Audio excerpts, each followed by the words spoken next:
एक बार एक बड़े से हॉल में बहुत सारे लोग बैठे थे। वहां पर दुनिया का एक बहुत ही बड़ा स्पीकर आने वाला था और सब लोग उनकी बातें सुनने के लिए वहां पर आए थे। लगभग 10 मिनट के बाद वह स्पीकर स्टेज पर आ जाता है और वह बोलता है कि अगर आपने मेरी बात ठीक से सुन ली और समझ ली तो आपकी जिंदगी पूरी तरह से बदल जाएगी। उसके बाद वह अपनी जेब से एक बिल्कुल नया चमकता हुआ 500 रुपए का नोट निकालता है और उसको ऊपर करके सबसे पूछता है कि ये नोट आप में से किसको चाहिए। ये सुनते ही सब लोग अपने अपने हाथ ऊपर कर देते हैं। वह स्पीकर बोलता है कि ये नोट मैं आप में से किसी एक को दूंगा, लेकिन इसके लिए आपको थोड़ा वेट करना होगा। अब वह स्पीकर उस नोट को अपनी मुट्ठी में बंद कर लेता है और थोड़ी देर तक उसको मसलता है।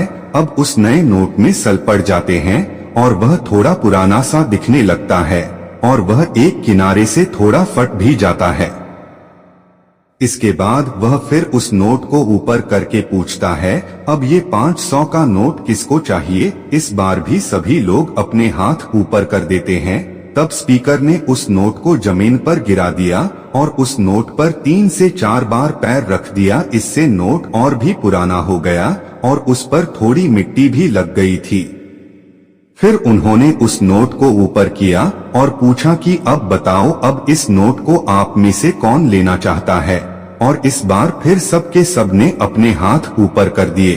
स्पीकर अब नोट को फिर से नीचे जमीन पर गिरा देता है और उसके ऊपर कूद कूद कर उसको दोनों पैरों से रगड़ देता है और उसके ऊपर चाय भी गिरा देता है। अब नोट इतना गंदा हो जाता है कि उसको पहचानना भी मुश्किल होता है। कोई भी उस नोट को देखता तो यही बोलता कि अब ये सिर्फ एक गंदा कागज का टुकड़ा है, अब यह बेकार है, इस दुनिया में इसकी कोई वैल्यू नहीं है। स्पीकर ने एक बार फिर उस नोट को उठाया और ऊपर करके सबसे पूछा, अब इस नोट को कौन लेना चाहता है। और इस बार भी सबके सब ने अपने हाथ ऊपर कर दिए।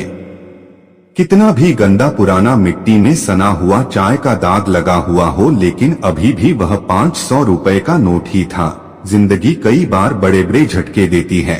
आप एग्जाम में फेल हो जाते हो या जॉब के इंटरव्यू के बाद आपका सिलेक्शन नहीं होता।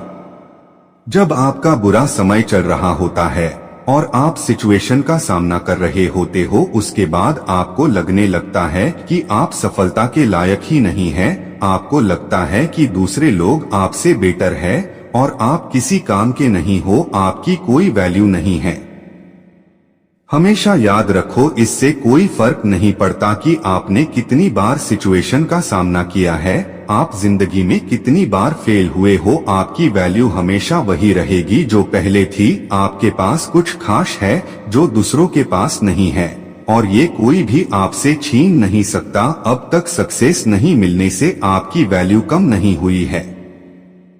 आप अभी भी अपने बारे में कितना भी लो फील कर रहे हो, उससे कोई फर्क नहीं पड़ता। जो लोग आपको अच्छे से समझते हैं वो लोग आपके वैल्यू को उतना ही मानेंगे जितना पहले मानते थे। तो अपनी वैल्यू को समझो और कुछ बड़ा कर